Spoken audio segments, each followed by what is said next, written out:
Mapagpalang araw po sa inyong lahat. Welcome to DJ Sean Stories. Turn on your notification bell, like and subscribe para sa crime stories araw-araw. Ang video na iyan ay isang tatay na naulila ng kanyang kamag-anak matapos masawi ang mga ito sa isang nakakalungkot na aksidente na nangyari sa Esitex.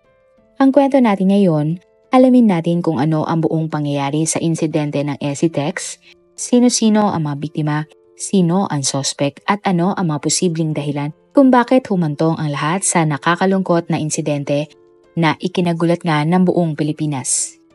May 1, 2025, unang araw ng buwan, araw ng mga manggagawa. Kaya naman ang iba ay walang pasok. Pero unang araw pa lang ng Mayo ay napuno na ng paghihinagpis ang ating bansa. Ito nga ay dahil sa malagim na aksidenteng nangyari sa Esitex sa Tarlac. Ang pangyayari. May 1, 2025, alas 12 pasado, nakapila sa Toll Plaza ang ilang mga sasakyan sa Esitex bandang Mabalacat, Pampanga. Kabilang nga sa mga sasakyan na ito ay ang 18-wheeler truck na minamaneho ni Darwin Crowell na mula Tondo, isang Nissan Urban na minamaneho naman ni Jerry Tuason, sakay ang siyam niyang mga pasahero. Mayroon ding Kia Sonet SUV na minamaneho naman ni John Alinas na may mga 3 sakay. Isa rin sa mga nakapila ang Toyota Veloz na minamaneho ni Carlo Mojica at sa pila din ay paparating ang Solid North na bus na may kapasidad na 45 na mga pasahero. Sa isang kuha nga ng CCTV, makikita na nakahinto ang mga sasakyan sa kanang bahagi ng highway na nakapila nga sa toll gate. Maya-maya pa, ang Solid North na bus ay mabilis na tumakbo at sumalpok sa mga nakapilang sasakyan sa kanyang harapan. Napakalakas nga ng impact ng bus. Kaya naman nakakalungkot na napipi ang van at Kia Sonet sa pagitan ng bus at ng isang truck. Nabangga naman truck ang sasakyan na nasa kanyang harapan. At dahil nga sa malagim na pangyayari, 10 tao ang idineklara agad na nasawi at 4 sa mga ito ay menor de edad. Umabot naman sa 37 na mga katao ang sugatan. Karamihan sa mga sugatan ay pasahero ng Solid North Bus. At ang nakaligtas naman ay ang driver ng Solid North Bus. Ang mga biktima. Sa isang larawan makikita na sa bintana ng bus dumaan ang mga pasahero nito. Habang ang isang lalaki naman ay tinungkod ang takip ng compartment ng nasa gilid ng bus nang sa gayon ay makababa ang mga pasahero ng bus. Ayon sa isang nakaligtas, tila lumipad siya mula sa kanyang kinaupuan matapos ang malakas na impact. Wala daw emergency hammer ang bus na siyang gagamitin sana para basagin ang bintana. Mabuti na lamang ay may basag na pinto ang bus at doon na lamang dumaan ang mga pasahero, kaya nga ang ilan sa kanila ay nagtamo ng mga sugat. Ang 8 sa pasahero na sakay ng van ay tila na sandwich ng bus at truck kaya agad na binawian ng mga buhay. Sila ay miyembro ng Seventh-day Adventist Church sa Antipolo City. Papunta na sana ang mga biktima sa Pangasinan para sa isang religious youth camp. Subalit hindi na nga ito natuloy pa dahil sa nakakatakot na aksidente. Sakay ng van ang ilang minor de edad na kasama ang kani-kanilang mga magulang. Nakaligtas naman at sole survivor ang driver na si Jerry Tuason. Ang mga biktimang binawian ng buhay ay kinilalang sina Carmeline Pagaliluan, 39 years old, Emeline Añoñevo, 46 years old, Emmanuel Gale Añoñevo, minor de edad, Jad Cedric Duran, menor de edad, Maristela V. Rosas, Jeremiah Tuason, menor de edad, na anak ni Jerry. Nasawi din ang doktor na si Marilet Joy Tuason, na asawa ng sole survivor na si Jerry, at si Uria Pagaliluan, isa ding menor de edad. At ang sakay ng van ay halos nga magkakamag-anak. Ayon sa anak ni Emeline at kapatid ni Gail na si Emir, halos maglumpasay ang kanilang pamilya nang narinig ang masamang balita. Sigaw ni Emir ay sana mapanagot ang responsable sa insidente. Ang mga libinga ay nilagak sa Seventh-day Adventist Church sa Antipolo. Ang 2 pang biktimang nasawi sa insidente ay ang mag-asawang engineer na sakay ng Kia Sonet na kinilalang si John Alinas at ang asawang niyang si Dian Janica Alinas. Himala namang nakaligtas ang kanilang nag-iisang anak na lalaki na 2 years old na si Sancho. Ang bata ay nagtamo lamang ng minor injury sa binti. Nasa likod ng kotse si Sancho at nakasakay sa isang car seat na mangyari ang insidente. Ang pamilya Alinas ang huling na-exact sa aksidente noon. Naiuwi naman agad sa Playa del Bulacan ang labi na mag-asawa. Ayon sa kaanak ni na John at si Roxanne, nagpapasalamat pa din sila sa Diyos dahil ligtas ang batang si Sancho. State of shock pa din ang pamilya Alinas sa mga nangyari. Magbabakasyon lang dapat sina John, Janica at Sancho sa Baguio. Iyak ng iyak umano ang bata habang hinahanap ang kanyang mga magulang nang ito ay nasa ospital habang ginagamot. Walang kamalay-malay ang bata sa mga nangyari sa kanyang mga magulang. Makikita nga sa mga laraw at video na ang pamilya ni na John, Janica at Sancho ay mahilig mag-travel. At ang kawawang bata ay walang kamalay-malay na wala na ang kanyang mga magulang. Umulan naman ang pakikiramay sa social media ang mga netizens sa mga biktima. Ayon sa unang rumesponde, tila sardinas na sama-sama sa loob ng sasakyan ng kanilang dinatnan ang mga biktima. Sinabi din nila na hindi nila akalain na buhay pa si Sancho sa loob ng kotse dahil wala daw silang narinig na umiiyak o sumisigaw. Bukod doon, napakitindi daw talaga ng pinsala ng tinamo ng mga biktima. Sinabi pa ng head ng Tarlac Provincial Disaster Risk Reduction and Management Office, dikit-dikit at compact talaga ang mga biktima kaya sila nahirapang tanggalin ang mga labi mula sa mga sasakyan. Halos 2 oras naman bago natapos ang pagkuha sa mga nasawing biktima dahil sa dami ng nadamay ng mga kotse at tao. Ang mga sospek. Kinilala ang driver ng Solid North Bus na si Teodoro Murhan, isang residente ng Pangasinan. Ayon sa Tarlac City Police, nakahinto na ang 4 na mga sasakyan nang salpukin sila ng napakalaking bus. Mabilis daw ang takbo ng bus kahit na malapit na ito sa toll plaza. Biyaheng Cubao, Lingayen, Pangasinan ang ruta ng bus. Tinatayang 6 na oras ang buong biyahe na may layong 216 kilometers. Sa unang salaysay ni Teodoro sa mga pulis, naggulat na lamang siya nang nakita ang mga kotse sa kanyang harapan. Inamin pa ng driver na nakaidlip siya habang nagmamaneho kaya hindi niya na nakontrol ang bus dahilan para sumalpok sa van at iba pang mga sasakyan. Sa pagkakaidlip ni Teodoro at naka full speed siya, hindi niya namalayan na papalapit na pala siya sa toll plaza. Agad namang inaresto si Teodoro ng mga pulis. Maaari namang maharap si Teodoro sa reckless imprudence resulting to multiple homicide, multiple physical injuries at multiple damage to property. Tumanggi namang humarap at magbigay ng salaysay sa media si Teodoro. Ang investigasyon at salaysay ng mga pulis. Walang opisyal na salaysay mula sa Solid North Bus ang lumabas sa media, pero nangako naman daw sila na tutulong sa mga nasawi at pamilya ng mga sugatan. May 2, 2015, isang araw pagkatapos ng aksidente, pinatawa ng Land Transportation Franchising and Regulatory Board 30-day preventive suspension ang 15 bus na may rutang Lingayen, Pangasinan, papuntang Cubao, Quezon City. Nung una nga, 15 bus lamang ng Solid North ang nasuspindi. Ngunit nagdesisyon nga ang LTFRD na suspindihin ang 273 na mga bus nito. Sa madaling salita, suspindido ang operasyon ng Solid North Bus. Ang mga driver ng apektadong mga bus ay sasailalim sa road safety seminar at drug test.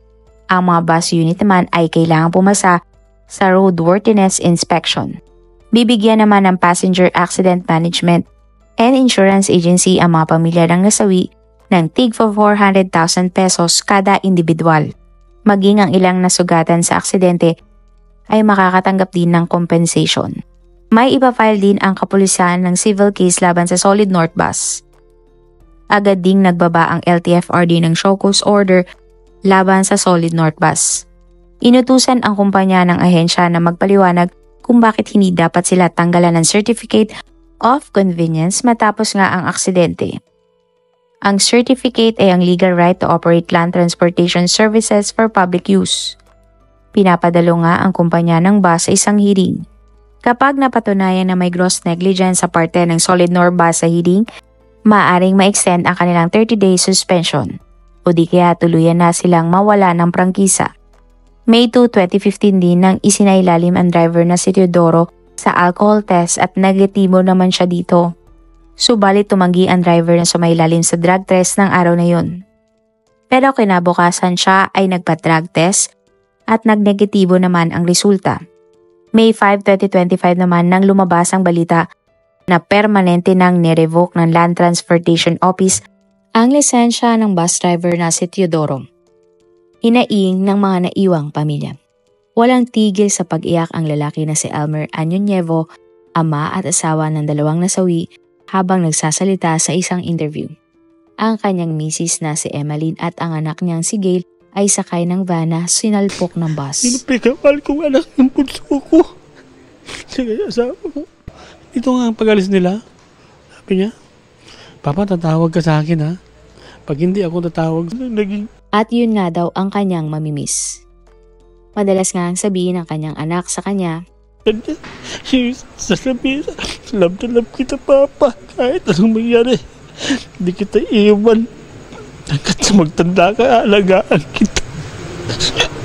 Love na love kita, Papa. Kahit anong mangyari, hindi kita iiwan. Hanggang sa pagtanda mo, aalagaan kita. Ayon nga kay Elmer, masakit dahil hindi niya na alam kung ano ang kanyang gagawin. At nauna pa nga ang kanyang anak sa kanya. May 6, 2025 naman, nang nagpaunlak ng interview ang nakaligtas na driver ng van na si Jerry Tuason. Asawa ni Jerry ang nasawing doktor na si Marielette Joy Tuason at ang anak niyang si Jeremiah na isang minor de edad. Kahit na may iniinda pa, lumabas na ng ospital si Jerry para masilayan ang kanyang mag-ina. Ayon pa kay Jerry, nang narinig niya mula sa isang nurse sa ospital na siya lamang ang nakaligtas, nadurog ang kanyang puso at sobrang bigat ng kanyang pakiramdam. Yung mga sakay ko pinagkatiwala sa akin yun. Yung hipag ko, yung anak, asawa ko, yung kapitbahay namin. Sa akin pinagkatiwala yun, tapos wala akong nagawa. Ako lang daw yung nakasurvive. Grabe durog talaga ako. Grabe durog talaga puso ko. Sinabi din ni Jerry na papunta sila sa Pangasinan para sa isang camp ng mga bata. Kasama niya nga ang kanyang asawa, kanilang anak, hipag at malalapit na kaibigan sa simbahan. Ayon nga kay Jerry, tuwang-tuwa ang kanyang mga pasahero at sinabi nga nila na after ng camping, dediretso sila ng Baguio at usapan ay kakain doon. Ngunit nagbago nga ang lahat sa isang iglap at nagkataon pa nga na sila ang ginawang preno ng bus. Wala umano siyang naramdaman at wala siyang maalala at narinig. At nagising na laman nga siya sa loob ng ospital. Ilang araw ding nanatili sa ospital si Jerry. Hindi niya alam noon na pumanaw na pala ang kanyang asawa at anak. Sinabi pa ni Jerry na pang-apat na buhay na niya ang nangyari. Sinabi ni Jerry sa kanyang doktor na kailangan siyang i-discharge at i-transfer sa Antipolo. At gusto niya nga na makita ang kanyang pamilya sa huling pagkakataon. Kaya naman pina-x-ray at CT scan siya sa ospital. At marami umanong nagsabi na himalalaw talaga ang nangyari kay Jerry dahil wala siyang bali sa katawan, hindi nabiyak ang kanyang ulo o kung ano paman. Sa isang interview naman, pinatawad na ni Jerry ang driver at sinabing tanggap na niya ang nangyari at pinahintulutan ng Panginoon. At para umano sa kanila, sila ay natutulog lamang. Masaya na siya na pinahiram sa kanya ang kanyang pamilya ng ilang taon at okay na umano siya at namatawad na ang driver ng bus. Dagdag pa niya, ayaw niyang ipasara ang Solid North. May mga pamilya kasi ang mga driver. Sa mga sumasakay, kailangan nila yan. Kung may pagkukulang nga umano ang kumpanya, yun ang kanilang punan. Regular dapat na may drug test, seminar at ang oras ng trabaho ay dapat sakto lamang. Tao rin sila at hindi sila robot. Para nga safe ang sakay ng mga driver. Naniniwala si Jerry na sa ngayon ay dapat kasama niya ang kanyang pamilya pero dahil sa isang driver ng bus company, nangyari ito sa kanya. May 7, 2025 nang lumabas ang balita tungkol sa nangyaring hearing sa aksidente sa Esitex. Ayon sa LTFRB chairperson na si Teofilo Guadis III, ayon sa initial findings, bago ang pagbangga kumain ng tanghalian ang driver. Pagkatapos kumain, uminom siya ng gamot sa high blood at isa pang gamot. Magdadeliberate daw umano ang dugo kapag uminom ka ng losartan at kalaunan ay aantukin ka. Kaya malaki umano ang posibilidad na talagang inantok ang driver na si Teodoro. Ibig sabihin may negligence sa parte ng driver ng Solid North Bus. Pero idiniindi ng opisyal na ang main concern ay kung alam ba ng management ng Solid North Transit ang tungkol sa medical condition ng driver bilang parte ng health protocol. Ang losartan ay gamot na iniinom ng mga taong may high blood pressure at enlargement of the heart. Ginagamit din ito upang gamutin ang mga kidney problems sa mga pasyenteng may type 2 diabetes at may history ng hypertension. Ayon naman sa abogado ng Pangasinan Solid North Transit at ni Teodoro, huling beses uminom ng gamot si Teodoro 1 araw bago ang insidente. Nag-alala daw ang driver ng magpapadrug test dahil may ininom siyang gamot. Bukod sa losartan, uminom din ang lalaki ng amlodipine. Ang amlodipine naman ay gamot para sa hypertension at high blood pressure. Pero ng araw ng aksidente, hindi nakainom ang lalaki ng kanyang mga gamot. Sinabi pa ng abogado na hindi pala ipinaalam ng driver ang tungkol sa kanyang sakit sa kanyang kumpanya dahil hindi naman siya regular na umiinom ng gamot. Dagdag pa ng abogado, unang biyahe ni Teodoro nang sumalpok sa bus ng May 1. Itinanggi din ng suspect na siya ay overwork kaya nangyari ang aksidente. Kaya naman mula sa 273 na mga suspendidong bus, naging 120 na lamang. Ang suspendidong bus ng Solid North. Aftermath, ang representative ng isang party list ay kinall out ang pag-review at pag-reform ng road safety measures sa ating bansa. I-deny niya kung nasusunod ba ang tamang working hours ng mga driver. Ang mga driver ay hindi daw dapat nasa ilalim ng mga mapanganib na kondisyon sa pagtatrabaho tulad ng mahabang oras ng trabaho, pagod at antok. Ito daw ay hindi lamang para sa proteksyon ng mga driver, pero para ito sa proteksyon ng mga pasahero at lahat nga ng mga motorista sa kalsada. Sinabi din ng representative na may nakarating sa kanilang balita na may shortage ng bus sa mga ruta panorte, na siyang dahilan bakit napilitan ang mga driver na magtrabaho ng mas mahabang oras at wala pang tamang pahinga. 16 to 18 hours daw pala kasi ang biyahe ng isang driver kada araw at may quota basis. Kaya naman hindi maiwasan ng mga driver na mag-overspeed at magkarera sa daan para makaabot ng quota. Binigyan diin na dapat mahigpit na ipinapatupad ng mga local government unit ang safety standards at protocols bago mag-renew ng business permit ng mga bus companies. Dagdag pa riyan, dapat daw tiyakin ng LTFRB na ang lahat ng pagpapatakbo ng sasakyan de motor ay ligtas at sumusunod sa batas. Sa ngayon ay nakakulong pa din ang driver na si Teodoro. Maaari siyang makulong ng 12 taon sa reckless imprudence resulting to multiple homicide. Isa sa alang-alang naman ng hukuman ang mga circumstances ng mga pangyayari at ang bilang ng mga biktima upang matukoy ang naaangkop na hatol para sa kanya. Sa dami nga ng mga aksidenteng nangyayari sa kalsada, huwag nating kalimutan magdasal araw-araw at tuwing tayo ay babiyahe kasama ang pamilya. Marami pong salamat sa inyong panonood. Meron ba kayong mga kwento na gusto nyong i-share sa ating mga manonood? O kung may personal po kayong kwento na gusto nyong i-feature sa ating channel, i-comment down below nyo lang ang inyong mga suggestions. Para naman po sa dagdag kalaman, i-subscribe nyo din po at i-follow ang ating iba pang YouTube channel katulad ng Tagalog Facts and Mysteries by DJ Sean at Manila Boy Wonder Philippines. Marami pong salamat sa pagsuporta nyo sa aming mga channel. God bless everyone!